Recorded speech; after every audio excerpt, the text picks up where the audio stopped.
Congratulations. Nice. Congrats. That's not exactly the easiest certification out there. Cisco certs are pretty difficult. I was actually sweating a little bit. When I did that exam, it was, I think, my 15th certification. 14th. I don't know. I don't know what order. It was like 13, 14, 15, somewhere around in there.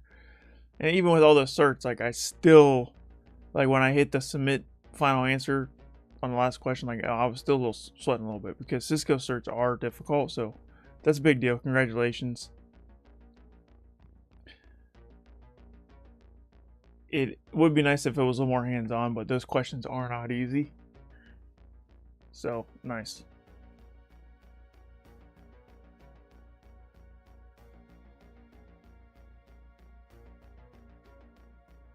If I can't get anything on this right here, then that means there's pretty much nothing to fuzz, and I don't even know what to do after that, because like I said, there's nothing to click here.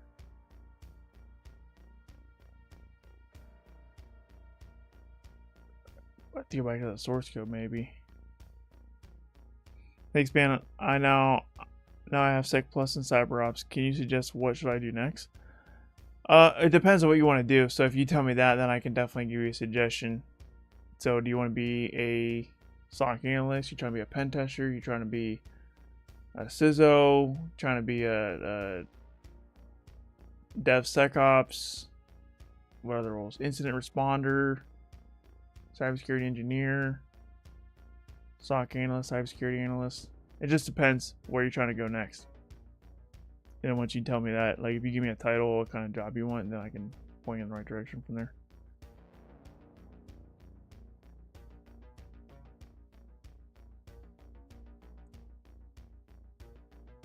Dude, I don't know what. There's like nothing to this box. Let's look back in our nmap scans here. Oh, okay. We got. Oh yeah, I forgot we sent this scan. Is there anything on 80 here? Are you gonna have to do a cert every so few years to retain the certs? Yeah. I mean, that's one of the things. That's one of the reasons why I have so many certs, especially the CompTIA ones. Like I go get a higher level certification and renew the other ones. So if you got certs that expire, I think to me it makes the most sense to just go get another cert to renew that cert.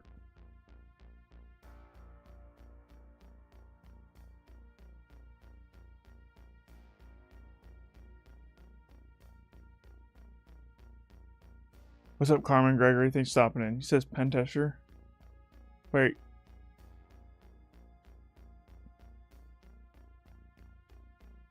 I'm not quite sure what you're asking, Carmen. Are you talking about what I was saying to Almond about where to go next for your like career path? I'm not too sure, but something like blue teaming or purple teaming, perhaps. Okay, if you want blue teaming, what I would recommend, so you already got Security Plus and CyberOps.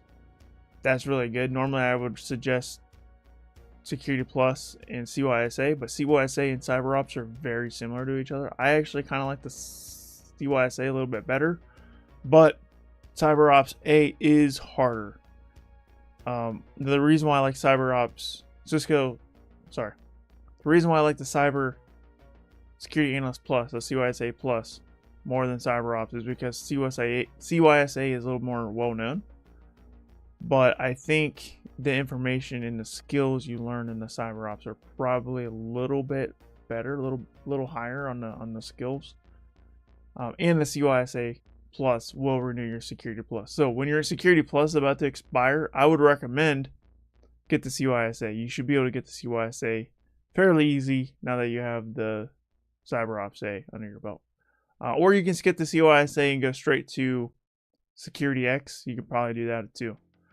Or you can go get a Pentest Plus. But the CYSA would be very easy to do for you at this point, I would say. For the next step, so keep that in mind for renewing your Security Plus. I'm not saying that's the next step. I would say wait until your Security Plus is about to expire, maybe like 6 months out. Then go get another CompTIA cert to renew the Security Plus. But for next steps, I like right now what I do, I like the Try Hack Me SAL1, honestly.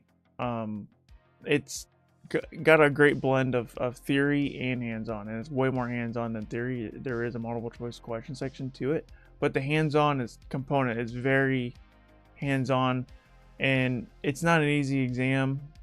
It does say entry level. It is TryHackMe. TryHackMe is notorious for being beginner friendly, and it is beginner friendly, but don't sleep on it. I failed that exam my first try. I have 2 videos on it. In my second video, I give you all the tips to success for the SAL1.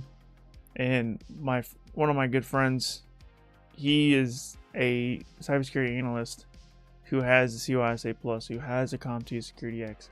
He's been working as a cybersecurity analyst for 2 years now, on top of his 8 years of being a system administrator in cyber defense operations. He was my supervisor actually in the military, and he failed the SAL1 as well on his first try. And like, you got someone that much experience that fails it on their first try, like, it's not an easy cert. But don't let that scare you, because you do get a free retake, and once you get the retake, you're gonna understand better what to do next. So I like that one. Or what you could do next, I would definitely go for a hands-on certification. That's where you should be going next after you get something like the CYSA Plus or the Cisco CyberOps, which you have. So get something hands-on. TryHackMe SAL1, it's a good option. That one's affordable. It's like $300 if you already have a subscription, I think, to TryHackMe. Definitely worth your time. Or if you don't want to get that, then you can go for the Hack the Box CDSA, that's the Certified Defensive Security Analyst, or the OffSec OSDA. Either one of those. Something hands-on. You want something that's hands-on and requires a report, which the TryHackMe SAL1 does. And that's the reason why I failed the first try, because I didn't take the reporting seriously, and that's what made it hard. So that's where I would go next. I was thinking about doing CCNA, and after that probably DevNet Associate. If you want to, so CCNA is, in my opinion, only good for 2 roles. The cybersecurity engineer, if you want to be a cybersecurity engineer, CCNA is definitely going to be worth your time. Or if you want to be a network engineer. But I'm assuming you don't want to be a network engineer if you're trying to give these cybersecurity certs. But the CCNA is a little bit overkill for most blue teaming positions. You don't need to know how to configure a Cisco router. You don't need to know how to configure a Cisco switch, which is what the CCNA is all about. It is good to know that basic foundations of networking, and if you want to improve your networking, then I would take the CompTIA Network Plus. That's more than enough information, in my opinion, to be an effective cybersecurity professional in any cybersecurity discipline, except for cybersecurity engineer. Cybersecurity engineer, you should shoot for the CCNA. DevNet Associate, that would be good if you want to get into like DevSecOps. If you don't want to do DevSecOps, then I would pass the DevNet Associate.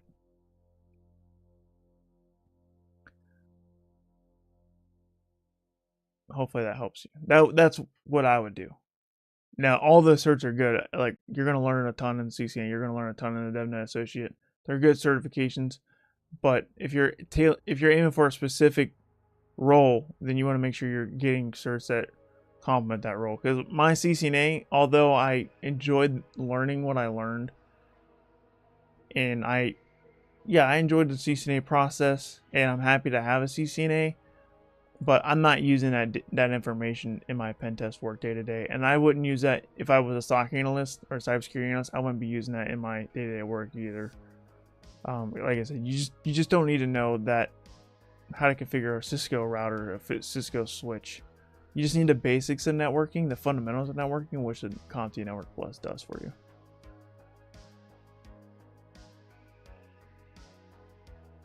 I'm also a USAF vet.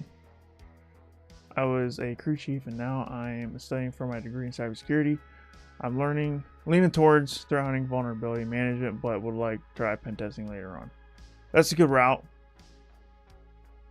Also, nice to meet a fellow Air Force vet. And yes, you got the right mentality. I would say pen testing is hard to get into, so if you can get any blue team position before you get into pen testing, then that's ideal. I mean, that's what I essentially did. My job in the Air Force was cyber defense operations, so I technically had a blue team position before I got into red team, or not red teaming, but pen testing. If I didn't have that experience, I would have probably had to take a SOC analyst job outside the Air Force or cybersecurity engineer position outside the Air Force to get into pen testing. Pen testing is a very difficult field to get into, and you got to have some sort of, I mean, you don't have to, but it makes it more likely if you have that blue team experience. So that's threat hunting and vulnerability management. That's kind of like a mid-tier blue team as well. I'm not saying it's impossible to go straight to threat hunting and vulnerability management, but SOC analyst is probably they say it's the best entry-level cybersecurity role for a reason, because it's kind of gives you a foundation for everything. So I would just be open to opportunities like in a SOC analyst role or a cybersecurity analyst role before you dive into those mid-tier positions.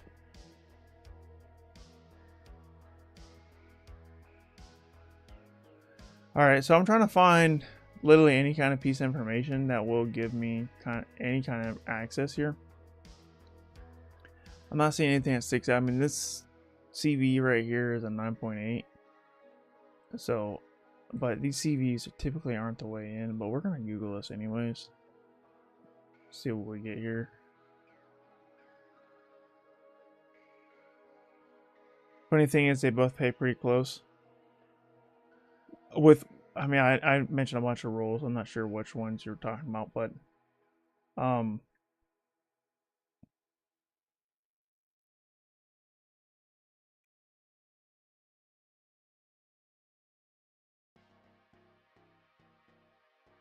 would say a lot of the mid-tier cybersecurity positions probably do pay pretty close to each other, yeah.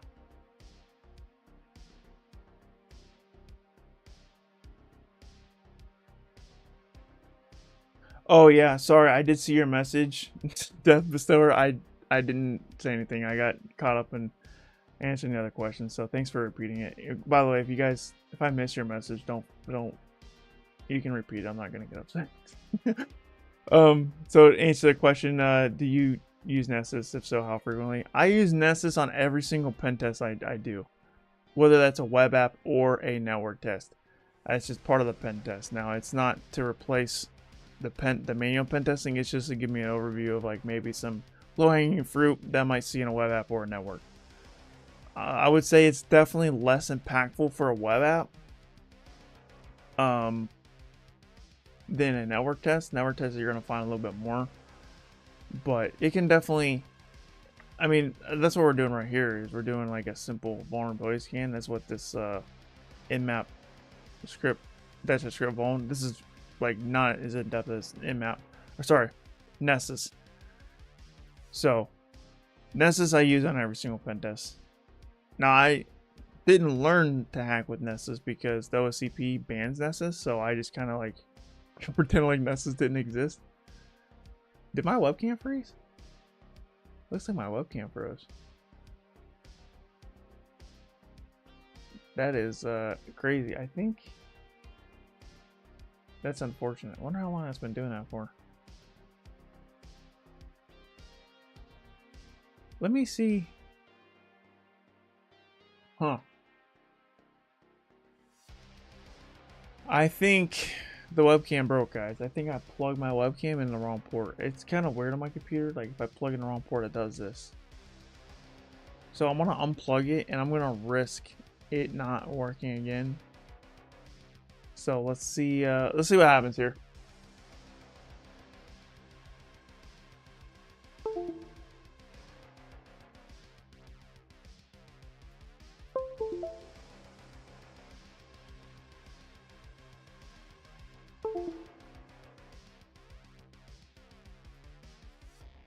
Let's see here. I think the webcam is just gonna be frozen for the rest of the stream, guys. Unfortunately, that's unfortunate. That's why it's crazy. Like I plug it into one USB port and it works fine, but then the other one it freezes. So that's pretty cool. I don't think I can fix this unless I stop the stream. I don't want to end the stream, so we'll just do no webcam, I guess. Maybe I can do.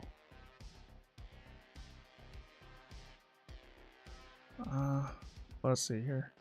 Let's see if I can do like refresh this. Oh, there we go. Oh, here's my other This is my other webcam. I got a backup webcam, dude. This one's a little lower quality, but it's better than nothing. This demo is for educational purposes only. All right, there we go. Cool. I forgot I have a backup webcam. Always be prepared. Always have two. We'll just use the backup. Like I said, this one's not as high quality, but at least it's something.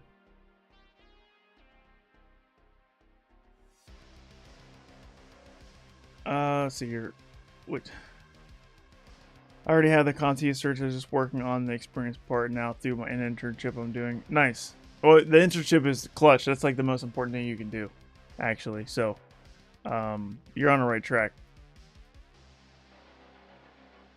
Hopefully, you can get a job full time after your internship. Are you doing a skill bridge, or how long have you been out of the Air Force now?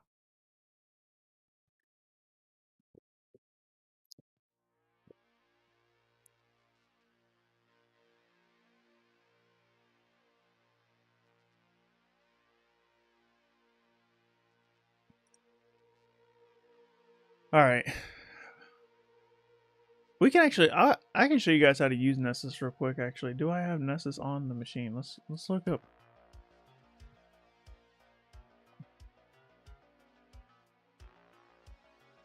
Okay, so Nessus should be running. What port does Nessus run on again? Oh gosh, I always forget what port. Maybe if I just type in Nessus. There we go. 8834. You've been out for a year now? Nice, you've been out for about the same amount of time as me. I got out April 24, 2024.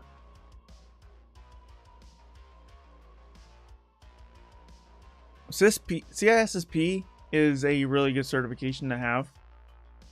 You can't have it unless you have 5 years experience, or if you have 4 years experience plus an approved certification, the Security Plus being one of those, so you can get at your 4-year mark. I got the CISSP at my 4.5 year mark. Totally worth it, and I would highly recommend going out for the CISSP once you have the years of experience in the field.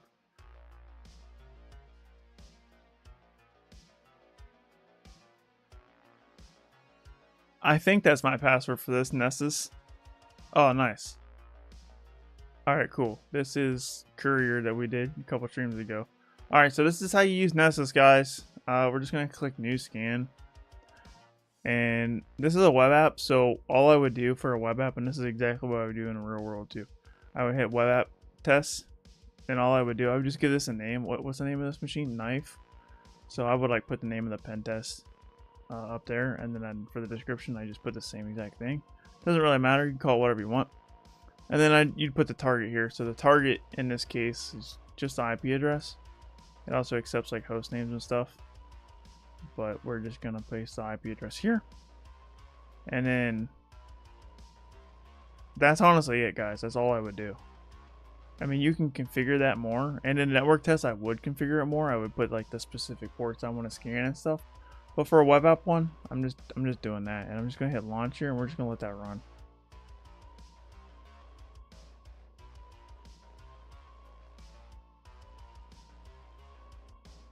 March 19th, 2024. Nice.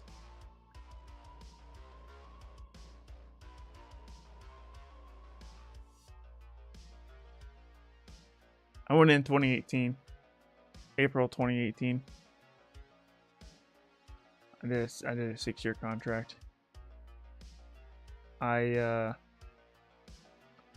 very thankful that I chose to do a 6-year contract over the 4, because I needed those 2 extra years to get more certs and get my degree done. There was no way I would get my degree done. You can't get your degree done in 4 years. It's impossible. Like, yeah, it's a 4-year degree, but you're not a full-time college student when you're using tuition assistance, so it takes longer. Even if you do summer classes. So yeah, there would have been, especially since you're your first 6 months in the military, you're training. At least in my career field, I had a 4-month tech school. So my first 6 months, I was training. I couldn't do school, and then I had to do my, upgrade training and all that. So really didn't get into school until my first year was done. So that's why I really thankful I did the 6-year contract.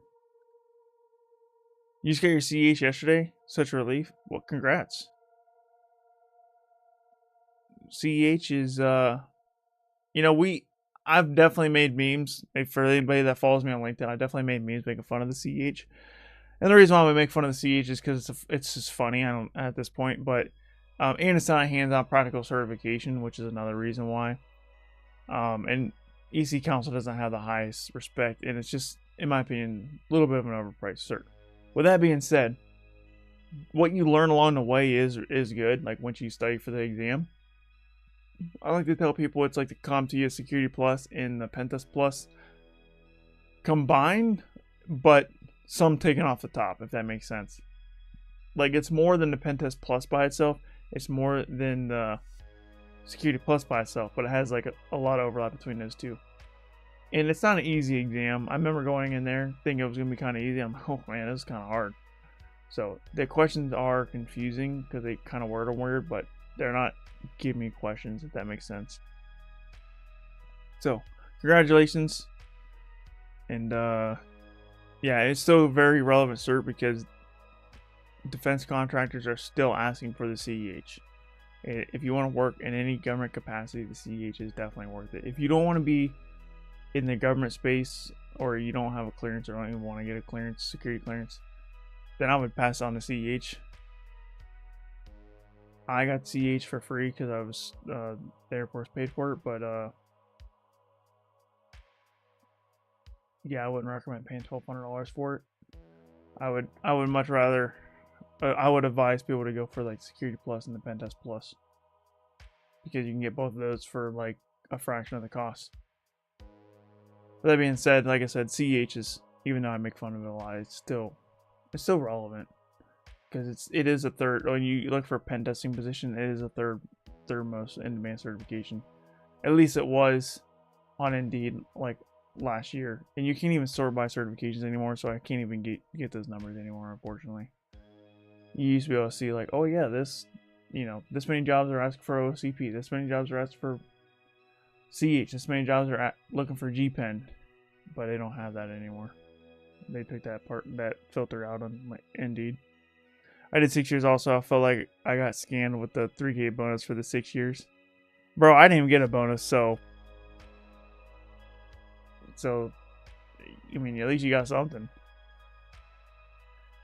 For me, the value in the 6-year contract was getting 2 more years of experience. I wouldn't be in a position I am today without those 2 extra years of experience for sure. And then having more time to do my certifications and my degree, like I said. But yeah, I didn't even get a bonus. I asked straight at my recruiter. I was like, "Is there any bonus?" And he's like, "No." He's like, "The bonus is skipping to A1C," and that was also one of the reasons why I'm glad to 6-year contract is I can skip straight to A1C after tech school, and I made stats run faster, which helped me in the long run, I suppose.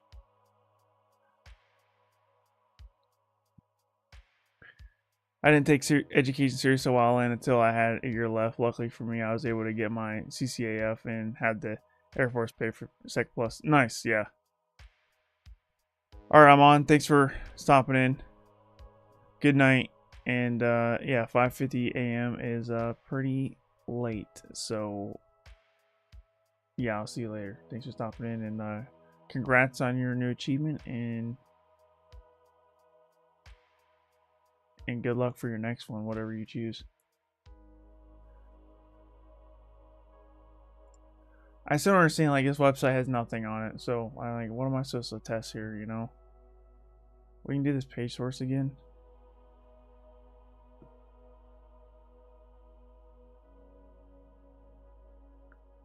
Let's just feed this to ChatGPT.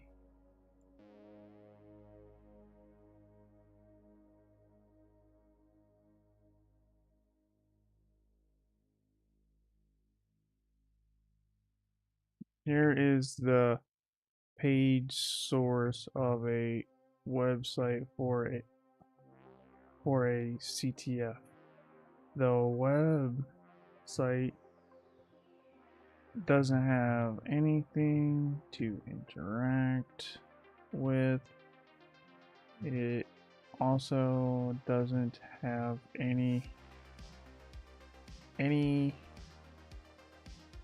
endpoints that can be fuzzed via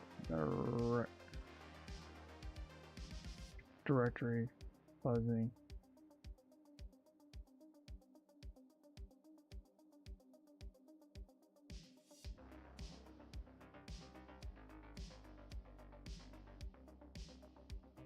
The only information I have is this page source.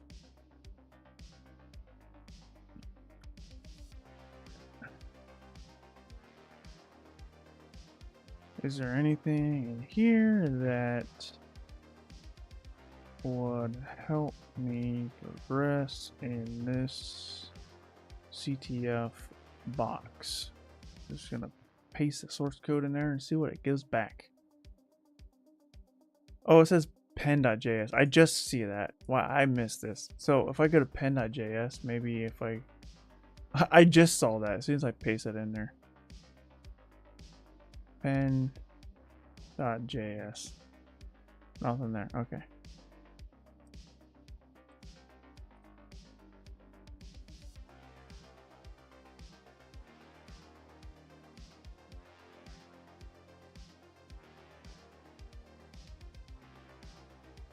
Try visit / patient / hospitals. And I guess that makes sense. We didn't try manually pasting that in there. Let's do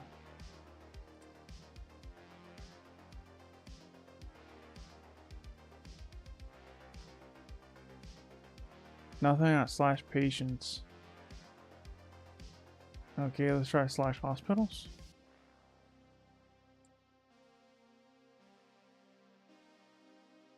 Nothing there. Let's try / providers.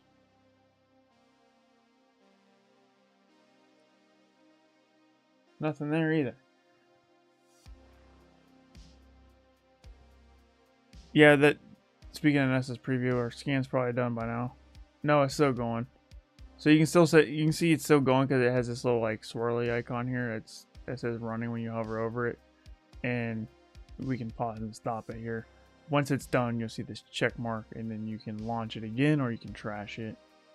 So you can see some of these are all hack-to-box machines. Some of these might actually be try-hack machines, but these are ones I've done.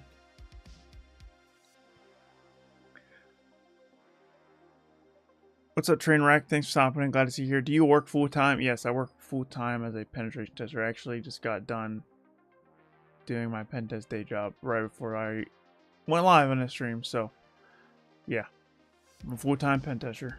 I have almost 7 years experience in cybersecurity. I'll hit my 7-year mark literally next week, guys, on April 24th. Today's April 14th.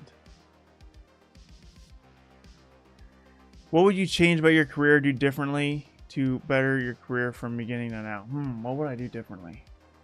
That's a good question. I haven't really made a whole lot of missteps because I spent a lot of time like planning, researching different career paths. I'm insane amount of time. Like I would research.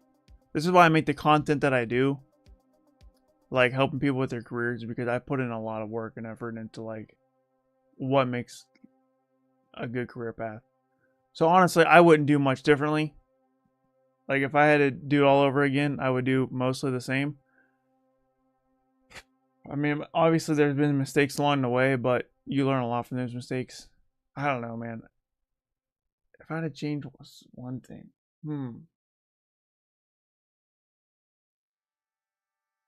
I mean, I got in one of the best Air Force career fields. I wouldn't ask for a better Air Force job.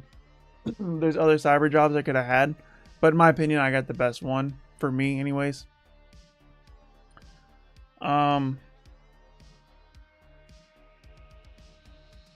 Yeah, I wouldn't change anything about my Air Force, my military career in cyber defense operations at all.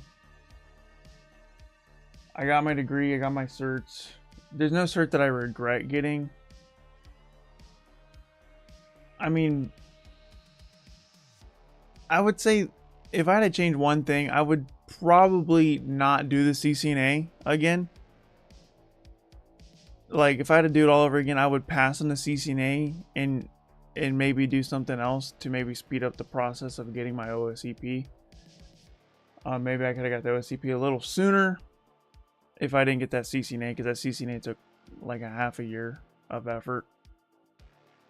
So, was it worth it? I mean, yeah, but it was a little overkill.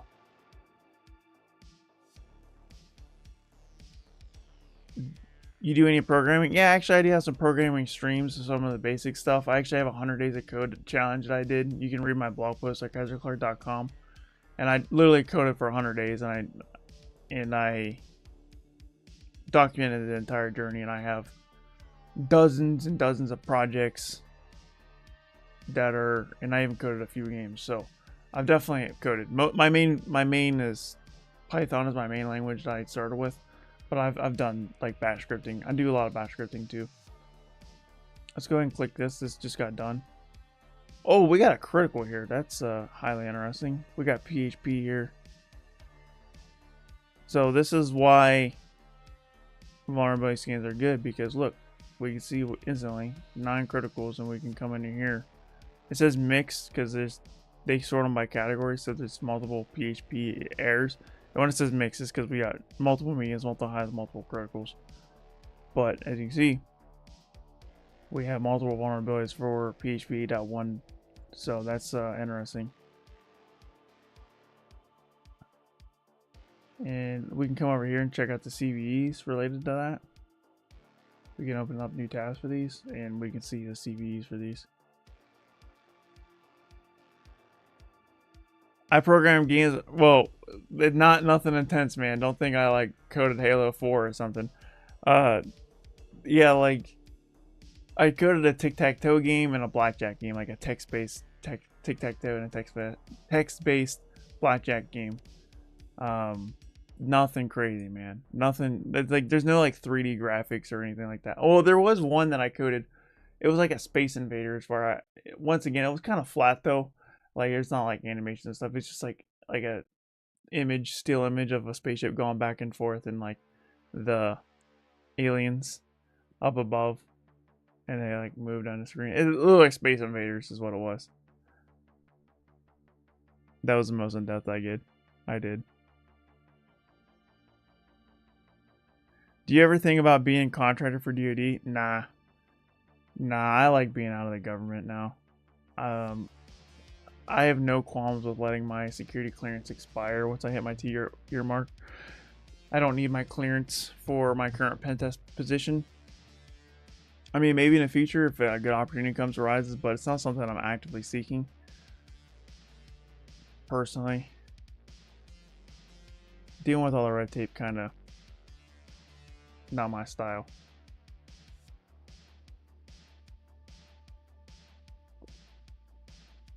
It's not something I would say no to, absolutely. But it's also something that I'm not like actively pursuing either, you know. What's up, Mihail? Hopefully I'm saying your name right. Hello, I have completed all my pro labs on Hack the Box. Do you think I could find a job? I hope so, man. But the pro labs I heard are really good, so you should be able to do fine. If you went through those pro labs, I would say you probably are. You could probably find a job. I haven't even done a pro lab, man. I have a full-time pen test job, so you're probably all right. I would say start looking for something. I mean, if you have any certifications, good. If not, then maybe that's what helps. Certifications do matter. A lot of people say they don't, but in my opinion, they definitely do. So if you can't find a job with this pro labs, then I would go get the Hack the Box CBTS. They say the CBTS is actually easier than those pro labs, or I don't want to say that, but Hack the Box recommends, like Hack the Box themselves recommends CBTS before you do the pro labs, and the CBTS is a very good certification from what everyone's saying. So, and I don't have that certification either, so I can't really speak too much about it. I do want to get it eventually, but yeah, you're probably fine. What's up, Neofesh? Welcome back. How you doing today? Almost 50% CPTS. Nice.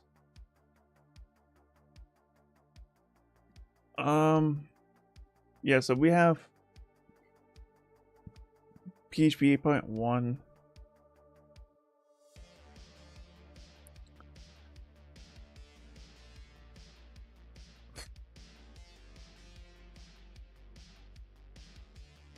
This might not even be the way forward. Some of these, sometimes when it says critical, it's not actually exploitable, or at least not easily exploitable. Like, that's the only thing on real world pen test. You'll see a lot of criticals, and unless you see like exploit code for that, it's like there's not enough time to write the exploit code for it. You know what I mean? Like, theoretically it's possible, right? That's why it's a critical, but a lot of times, like, unless you're like you don't have time to do like on a pen test to write exploits, you know, or at least go deep in exploit development, because you still have to cover everything else in the pen test. Now, if it's the only thing that you got going on, maybe you have time to do it, but generally speaking, in a pen test, there's way more other things you got to test, because you got to test the things that aren't critical as well.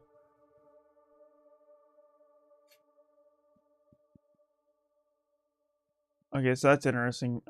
Let's go back to ChatGPT and see what it says here. Try penning those. Okay. Hidden menu clues about patients. How are these hidden menus?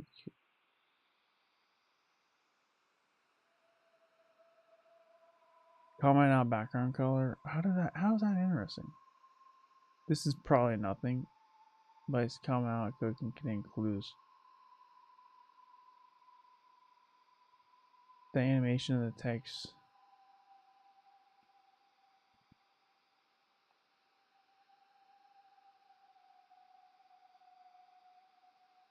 Dude, I don't even know what to test. Like, that's...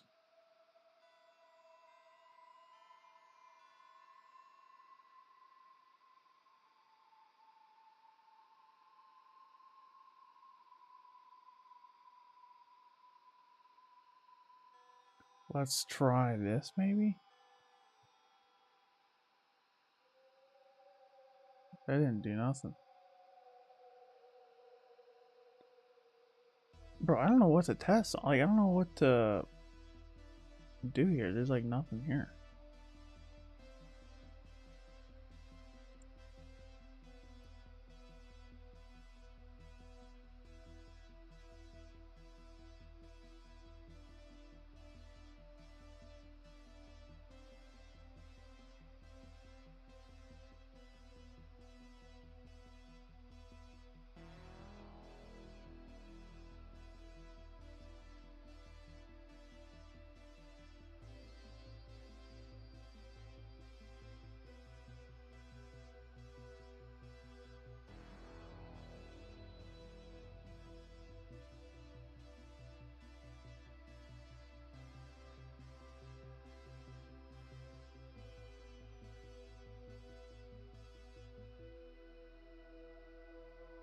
Are we sure that these are the only two ports? Let's run this Rust scan one more time and see if we can get any other ports.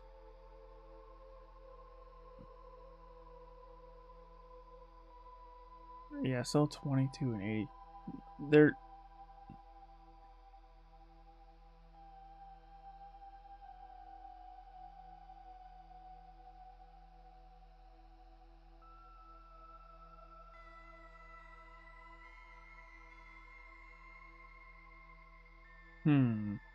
Apache HPV. See if there's any exploits for this. I think I might already look this up.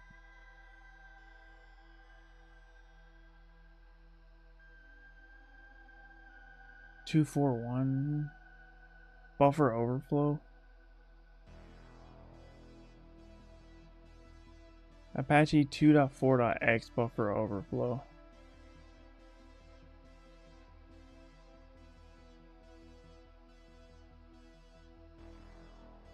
See, I don't know where the Lua file is. Is there a /Lua file? I mean, let's look.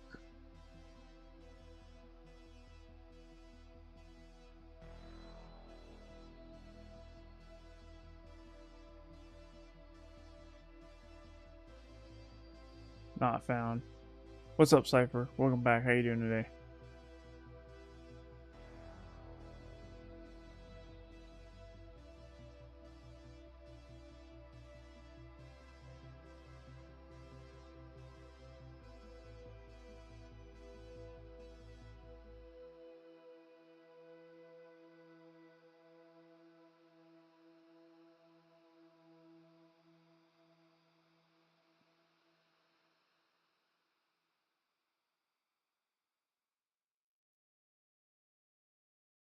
How do you pen test real sites without getting IP blocked immediately? We tell the clients to whitelist our IP so we don't get IP blocked automatically. Because they're coming to us for a pen test, so why would they block us, you know? Now, they're in a red team engagement. That's a little bit different. I don't really have a good answer for you, but I'm not a red teamer. But yeah, we tell the clients to whitelist our IP addresses.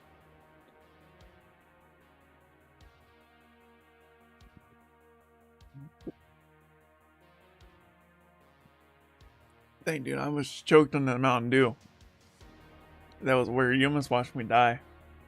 I almost drowned in Mountain Dew. I took too much of a gulp.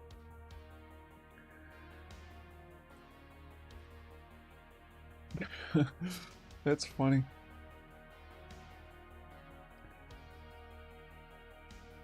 Yeah, I don't think this is gonna do anything for us. Let's do...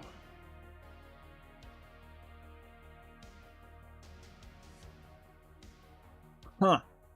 I don't understand why I'm so stuck.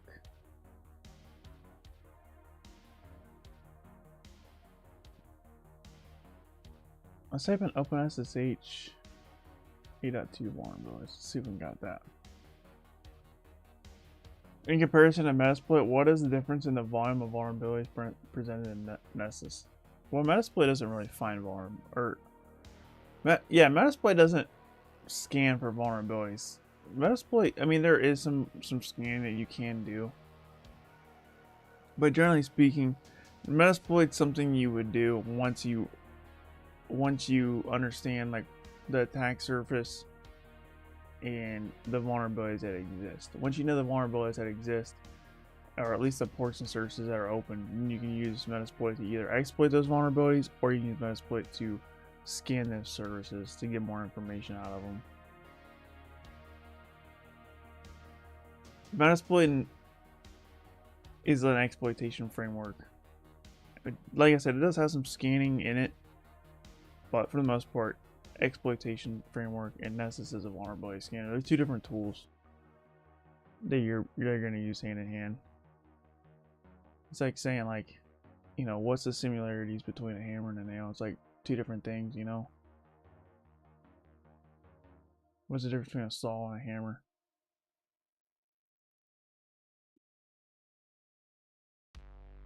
Like, you're going to use both to build the house, but you know, you're going to use different ones in different situations. And we might even see me use Metasploit here once we figure out like a vulnerability for this. I'm not seeing anything for exploits for OpenSSH. Guys, I'm kind of stuck. I'm just gonna go ahead and go into guided mode. We've been kind of looking at this for an hour now. Granted, I have been talking for most of that, but I want to kind of speed this up because I'm trying to make these live streams a little bit shorter. I don't recommend, you know, only trying for a half hour to an hour. Like normally I would say, hey, yes, try for 2 or 3 hours before you go to guided mode. But for the sake of entertainment purposes and time purposes, we're going to go into guided mode here. So how many TCP ports are open on Knife? So I know that to be 2. What version of PHP is running? Okay, so that's a huge hint. We already know that. We know it's a critical CV. And that's actually one thing I forgot to look up. So PHP 8.1. We gotta figure out what version. So install version 810. Okay, so that's a huge hint. So that's what the power guide mode is like. Okay. So let's go ahead and close out all this, so we know that this isn't getting us anywhere. So we got 8.php 8.0 exploit. There we go. Remote code execution. Okay, here we go. What? This is Python 3. So we got 810 dev. That's exactly. So this is gonna work. Okay, this is really gonna answer what we're. This should get us access. So we're gonna hit copy on this. I'm just gonna look through this code and make sure it's like actually gonna do what it says it's gonna do. And I mean, exploitdb is pretty. What's the word I'm looking for? You can trust it because it's a known database, but you still have to read your code, make sure you understand what's going on. Looks pretty self-explanatory here. So it says input, enter the full host URL. Interactive shelf open.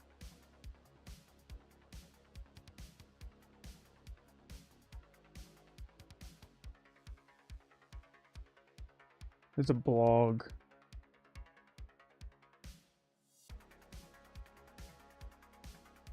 Okay. So let's do this.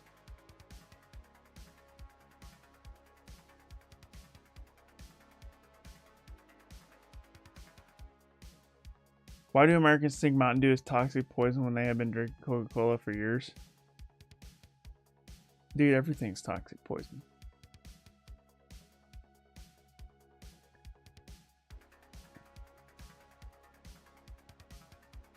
I mean, well, I would say Mountain Dew is. It's loaded with sugar, which is why I drink Mountain Dew Zero Sugar. Zero sugar. It's got 0 calories. It's got 0 sugar. So, to me, it seems kind of. It doesn't seem like it's poison. I mean, there's probably gonna be a study that comes out and be like, yeah, all those 0 sugar sodas, they're actually giving you cancer. And when that happens, I'll just be like, all right, well, guess I die. But until then, I feel like I'm making a decently healthy choice here because it's like I said, there's 0 calories, 0 sugar, so I can just drink this and not feel guilty about it. But I think all soda is sugar, or all soda is poison because of the sugar. I would, all the added sugar is not something you want to ingest. I don't.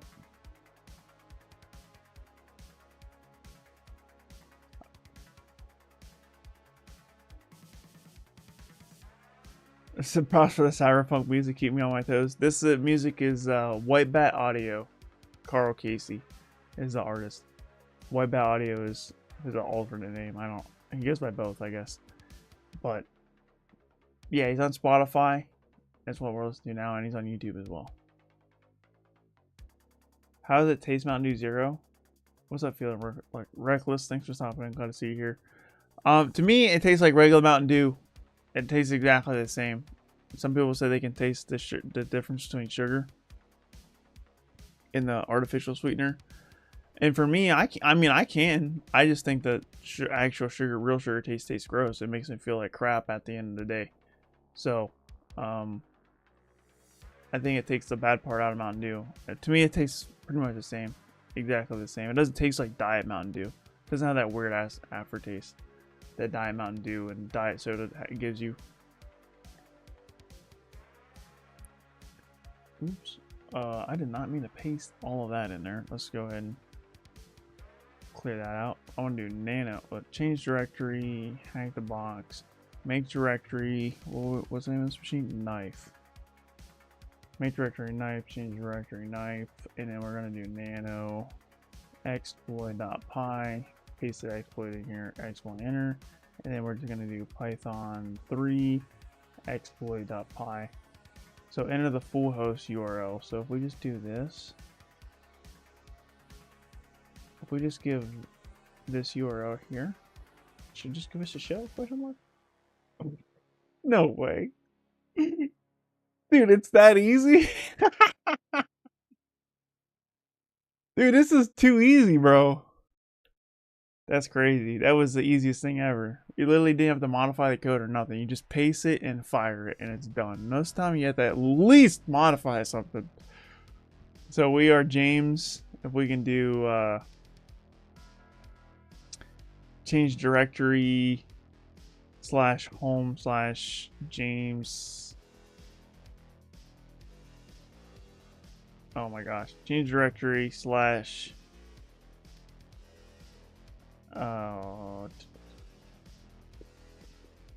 home ls. I can't change directory home? Why can't I change directory home? Maybe because I'm doing a slash home ls. No way.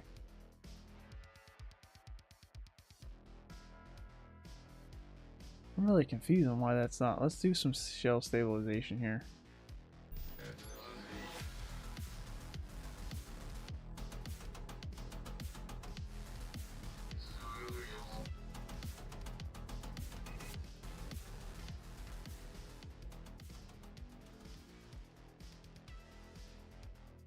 NeoFetch, thank you so much for the 1090 BRL. I don't know what BRL is. I don't know what currency that is, but I appreciate it. Thanks for the super chat. And he says, thanks, Kyser. Your advice keeps us on track. I appreciate it. Thanks for the support. And yeah, no problem. I'm glad to help out. What is BRL, though? That's interesting. Or it says R, dollar symbol 1090. Interesting. I'm curious what that even means. But regardless, it doesn't matter how much that is. I appreciate it nonetheless.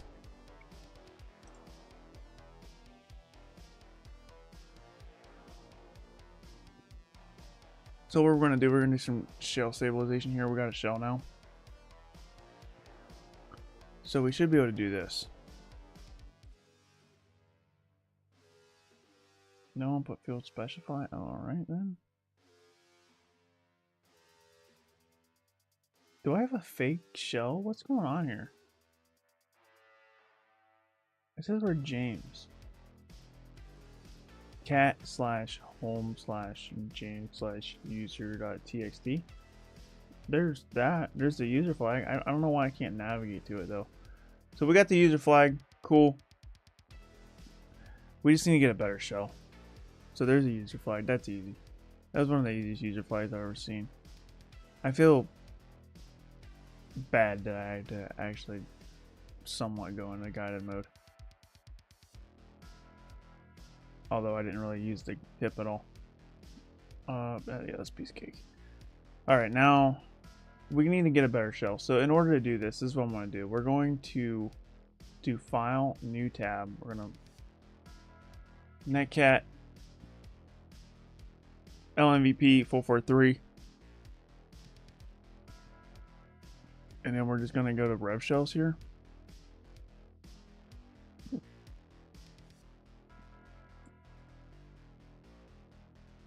I don't know why rev shells doesn't work on my Linux machine anymore. Suspicious site block. My internet service provider blocks it on my VM only, not on my host machine. It's the dumbest thing. All right, cool. So here, this is my host machine. Revshells.com. Let's go to. All right, so we want Linux, and we just want a simple bash here. Shell, we want a bin bash. Okay. So our IP address of our machine is 10.10.16.39. So we'll do 10.10.16.39, and all we gotta do is hit copy this. Get that off the screen here. And what we're going to do is we're going to go back to our terminal. So we're listening right here, and right here's our shell. So we can just hit this, and we should get a reverse shell over here. No. No way. 10.10.16.39. 10.10. Wonder why that didn't work. All right, let's try a different type of shell. Let's do a bin/sh. So very similar here. We're just doing a bin/sh here.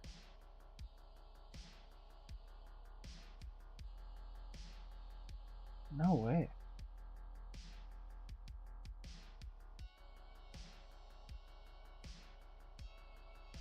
Is netcat on this machine? Netcat. See if netcat's on the machine.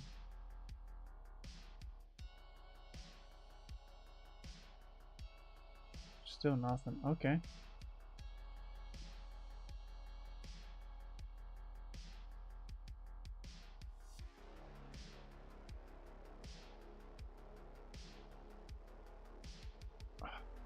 That's weird. Alright, let's try something else. We got another way to try to do this. I got some reverse shells that okay. Let's pull my notepad here so I can write this down.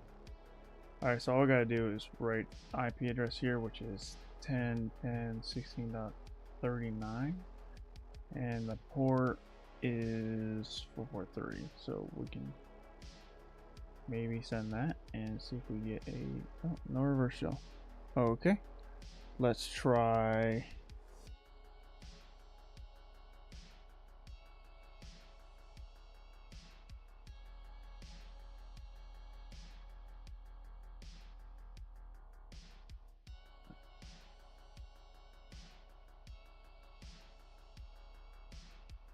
So what we're going to do is we're going to do a nano, and we're going to do, I don't know what we're going to call this file, shell dot sh. We're going to paste this in here, and we're going to change this 4 to a 39, and then what we're going to do is we're going to host this on a Python 3 http.server 80. Is that the right? No.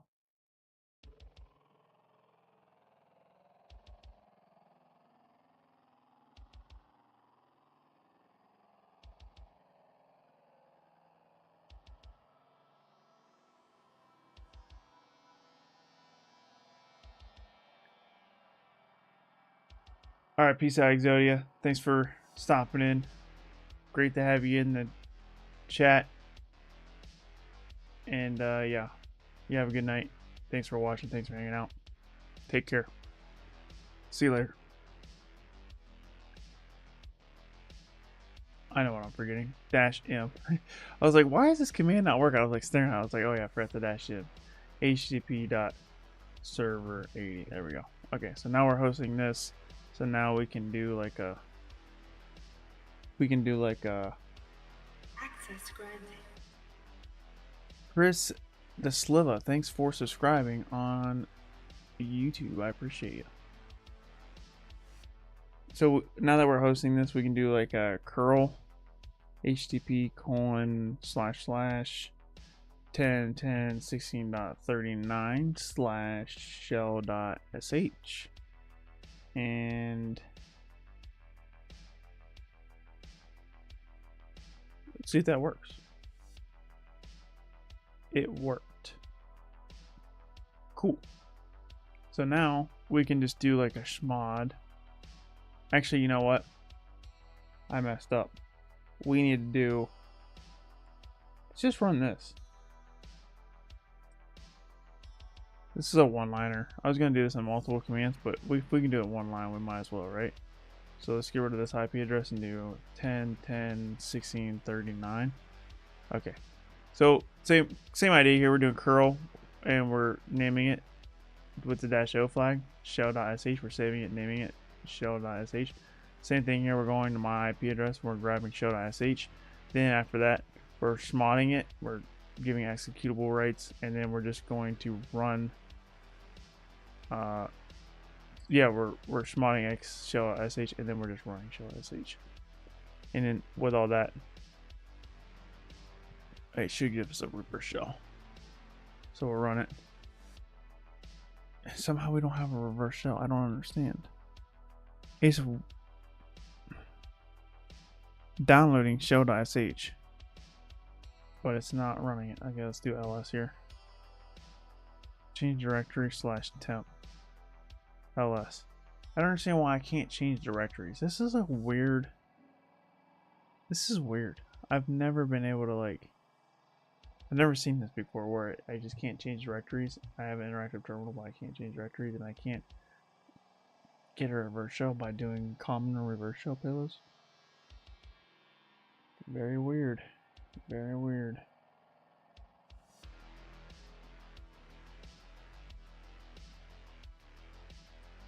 Let's try this.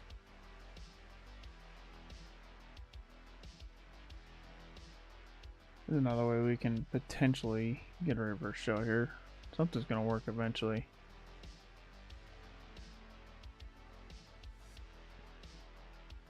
Ten 16.39.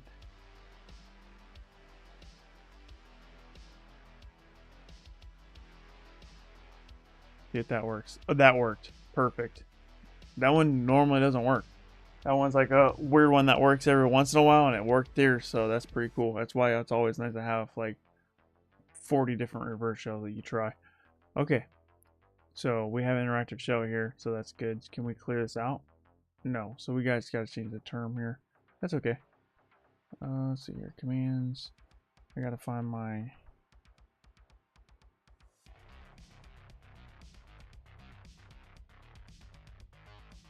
Should be able to clear this now. Cool. Change directory / home. Can I do that? There we go. Change directory James. There we go. That's user txt. We got the user flag already, but I just wanted to. We can actually navigate this now. So if we go back to the home here, and I'm actually going to close out of this, clear this, exit this, clear. Okay. So we got. Wonder if we can do like.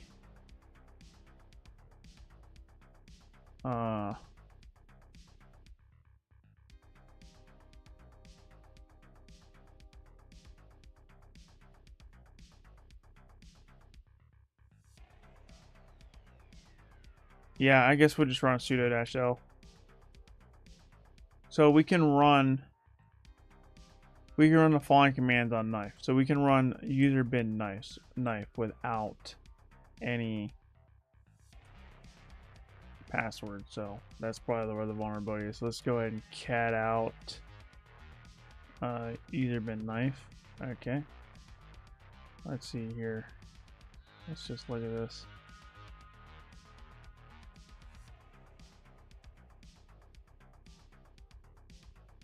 So this is a bash script. Or some kind of, is this begin end? What kind of script is it? Is this Ruby? Not, yeah, bin. Is this Ruby? Require Ruby gems. I think this is Ruby.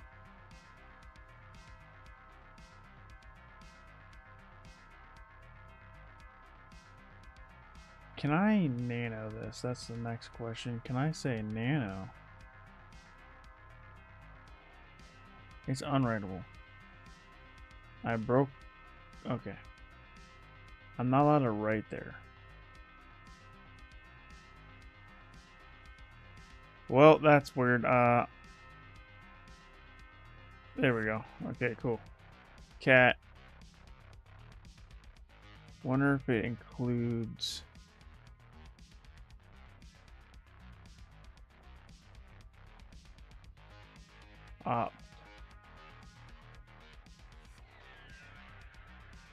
Wonder if I can write to this. If I can write to this, then that would effectively mean I can take over this.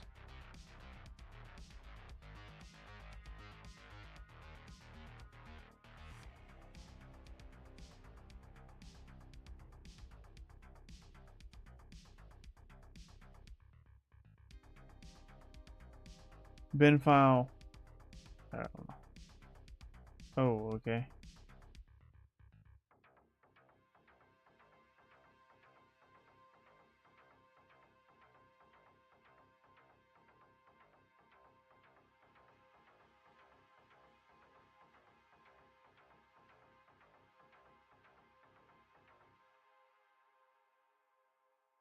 So I can run knife with no password.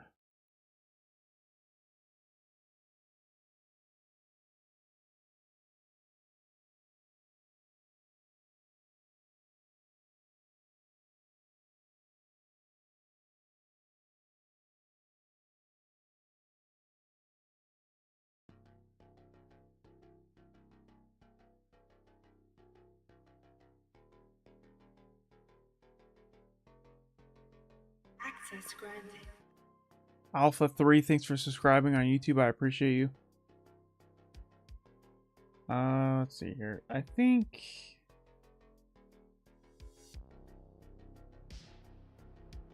directory traversal? No, I don't think it is. Anton Volman, thanks for stopping. How you doing today? I don't think there's directory traversal here for pros escalation. I mean, I'm not gonna roll it out, but I think there's just there's a vulnerability in this script somewhere that I gotta find.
Let's see, ChatGPT can find a vulnerability here. I think I can't write to this, but there's gotta be probably like something to do with links, I bet.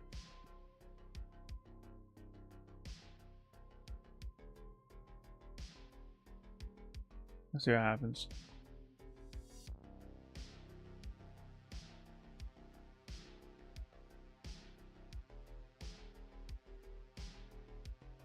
Did I close out ChatGPT? Alright then.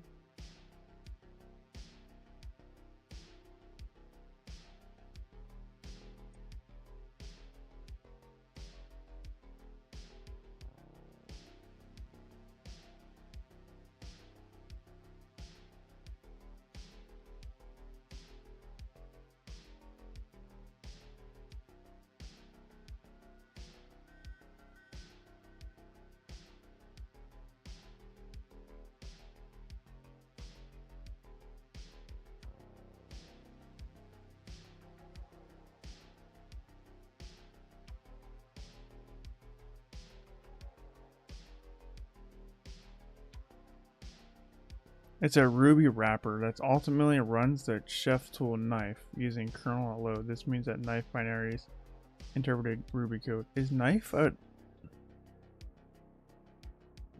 GT? Is this well known?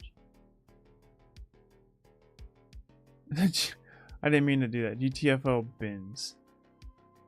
Is knife in GTFO bins? I didn't think it would be, but let's look. It is, dude. Wow, I did not know that knife was a well-known binary. Okay, I didn't even need ChatGPT. I didn't go here first because I literally assumed that knife wouldn't be here because I've never heard of it. So all I have to do is type this, and I get a show. That's it. I bet you ChatGPT says it did the same exact thing. I'm not going to listen to it anymore. The fact that ChatGPT is like well-known binary, I'm like, it is? It's a well-known vulnerability? I just thought the knife was the machine name, but it's a binary name. Okay. See the knife exec.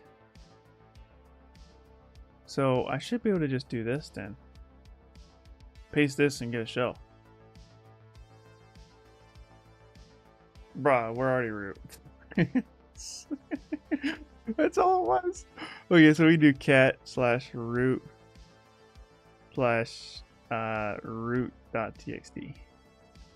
Boom, that's the root flag. That was easy, dude. That was extraordinarily easy. That was not a struggle at all. So what's GTFO? Good question. I'll show you here in a sec. Knife has been pwned. Congratulations. Thank you. Cool. This is easy. Alright, so GTFO bins. It's basically a website that you can use to help you exploit different binaries. So one of the first things you want to do is sudo -l when you get on a, this is for privilege escalation, when you already get your initial access. When you're on sudo -l, you can see that, oh yeah, we can run knife as without a password. So he says we can run it as root with no password, user bin knife. Okay, so sometimes, and we know we have sudo abilities on this because we type in sudo -l. But sometimes you get other ones, okay? Like sometimes you'll see like nmap or like, I don't know, there's a whole list of them. So if we do like sudo, there's 7z, there's aaexec, ab, alpine. Like if we ran this command and we saw /user/bin/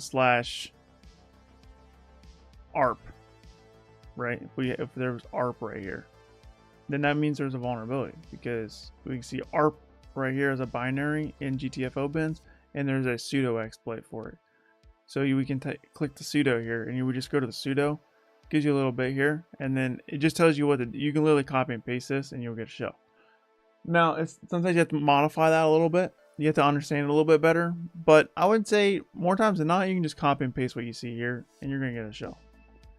Which is what we got with knife. So I just searched knife here. I'm like, oh, well, knife is a binary on GTFO bins, and we see there's a shell and sudo. Well, we have sudo access, so I went to sudo. As you can see, sudo here. If the binary is allowed to run a super user by sudo, which it is in our case, it does not drop the elevated privileges and may be used to access the file system, escalate, or maintain privilege access. Literally all I did was copy and paste this. Went from the James user to the root user, copy and paste. And I would say the majority of these that's how it exactly works. Like if you saw cat with sudo privileges, well, guess what? You just click here, copy and paste this line, copy and paste this line, done. And like I said, sometimes you gotta modify a little bit. Sometimes you got to understand what's going on here, and you can do that. You can also do this thing with SUID. So if you see that SUID bit on this and you have access to it, you can do the same thing. This is Linux Privilege Escalation 101, so I would highly recommend taking a Linux Privilege Escalation course, or do that Linux Privilege Escalation try hack me room. But yeah, GTFO bins is a tool that you should always be using. That's why as soon as it said, ChatGPT was like, oh, it's well known. I'm like, huh, it's well known. It's definitely gonna be a GTFO bins, and sure enough, it was. And that's how I was able to find that. Now, typically, if I was being less lazy today, you know, especially for like an OCP exam, or you can't use ChatGPT, you would just automatically assume that you would just automatically check this. Like anytime you see user, whatever user you are, may run the following line commands on whatever the name of the machine is, like you're just going to want to check this, right? If you get knife, this is usually a dead giveaway. If you get this, dead giveaway privilege escalation 9 times out of 10 on an easy machine. Now, obviously, harder machines, they're not going to be this easy, but GTFO bins is definitely where it's at if you see something like this when you do sudo -l. Sudo -l is one of the first things you want to do when you get on a box for initial access. And like I said, you're going to learn that pretty early on once you get into hacking, and you're going to like go into like Linux privilege escalation sections of a hacking course. That's going to be one of the first things it says, because this is about as easy as it gets in my opinion. It's actually probably the easiest hack in the box. I don't know if I say easiest, but it was one of the easiest boxes I've ever done. We ended up doing this fairly quickly without too much trouble here, so that's pretty cool. All right, guys. Well, that's the end of the machine, and I'm gonna start wrapping up the stream. Before I wrap up the stream, I do want to give you guys an opportunity to ask any more questions, make comments, have any concerns, whatever you want to talk about. We'll leave the stream running for another 5 minutes here, and then I'll just chat with you guys, and then we'll get off. Like I said, most of the time these live streams are more about me talking to you guys rather than me hacking stuff. I do like to show you guys some things, so there's always something for you guys to learn, and there's always something for me to learn too. Although I will say I didn't really learn a whole lot here. This is pretty basic, but if you are just starting out, this is a perfect machine to get your feet wet in. I would definitely recommend Knife as a machine to go after first. This is an easy one and definitely beginner friendly in my opinion. Let's go look at the official write-up. See what that says. We didn't need it here, which is nice. I always like not having to use the official write-up. Let's look here. All right, it did the same thing. We did the FFUF, they fuzz. We didn't find anything. We did find this exploit. Did it?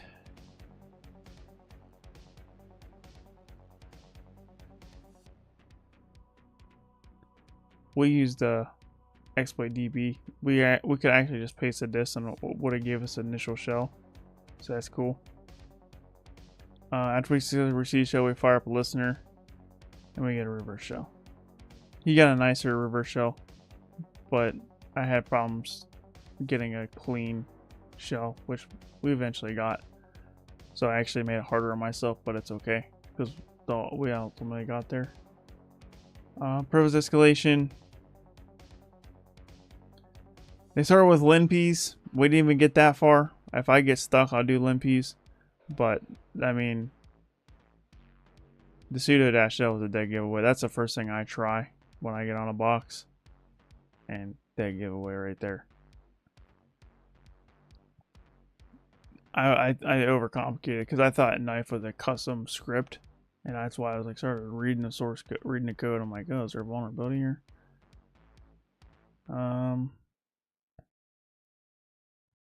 Yes, they did a weird. They did this a little bit differently than I did. They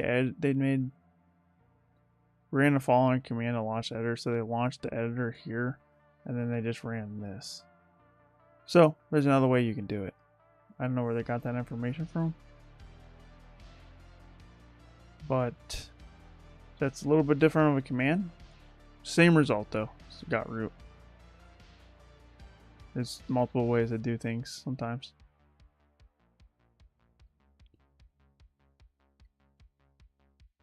Yeah, I think, yeah, GTFO bins is, oh no.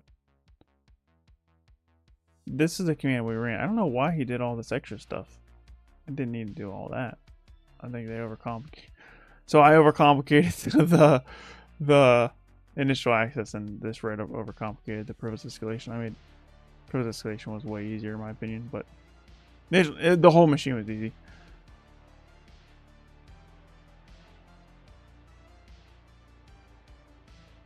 Thank you so much, bro. I'm always glad to be here. You're a major inspiration to me. I'm glad to hear it.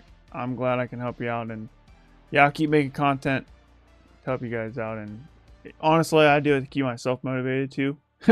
I tell my stuff like the content that I make, especially my motivational stuff, like I make that to like get me back on track. You know what I mean? Like I gotta talk myself into hype myself up, because you face burnout every single day. It's not easy every day to hit the lab. So that's why I make the content I do, to keep myself motivated and to help you guys motivated. It's basically just logging my journey, helping you guys out along the way. It's nice to have friends to, you know, reach out to and stuff. Is Ligolo the ultimate pivoting tool? I would say yeah. I haven't really used it too much, but if I was to get deep in OSCP again, I would definitely use Ligolo. I said Ligolo. I think that's how you say it. Ligolo. I would definitely be using Ligolo. I used Chisel during my OCP. but I didn't know Legolo was a thing. It might not have been a thing when I did it. For me, it's a new tool that I recently discovered, and I haven't really played around with it much. So, but from what I've seen, it looks pretty crisp, pretty clean. Takes a little bit more of a setup, but once you get set up and going, it makes everything way easier, and less prone to fail and bug out on you. So, I would say Legolo, if you're serious about pivoting, if you got to do some data extraction and you're really trying to pivot into an internal network, Legolo is where it's at. If you need to do basic, quick and dirty stuff, Chisel gets the job done, in my opinion. But Legolo, if you want to do some more advanced exploitation through the pivoting tunnel, Legolo is where it's at. Definitely learn Legolo, and I gotta learn how to do it myself. Matter of fact, like I said, I'm doing a PMPT exam. I'll probably use Legolo during the PMP exam when I do that exam. Assuming there's a pivot. I'm pretty sure there is a pivot in that exam. I don't know. I haven't taken it, but I'm pretty confident there is. I'm like 99% sure because you start an external network. I don't know. There might not have to be a pivot, actually. They do teach pivoting in the course, but they don't cover Legolo. They do. He shows you like Chisel and maybe something else.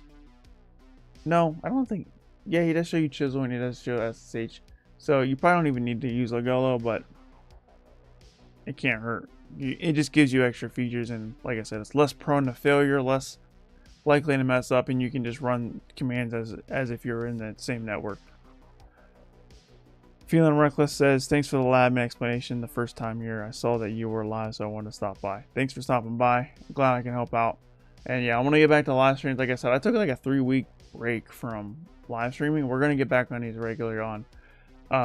Today was a Monday, but we're going to start doing them on Tuesdays. I'm going to start doing live streams on Tuesdays at this time, every single Tuesday. So hopefully I see you guys in the next stream. And I alternate between Try Hack Me, Hack the Box, and Burp Suite Web Security Academy. So the next stream, I believe, will be the Burp Suite Web Security Academy. I like to keep it variety for everybody else, and plus it doesn't get stale when I rotate the platforms like that. Alright guys,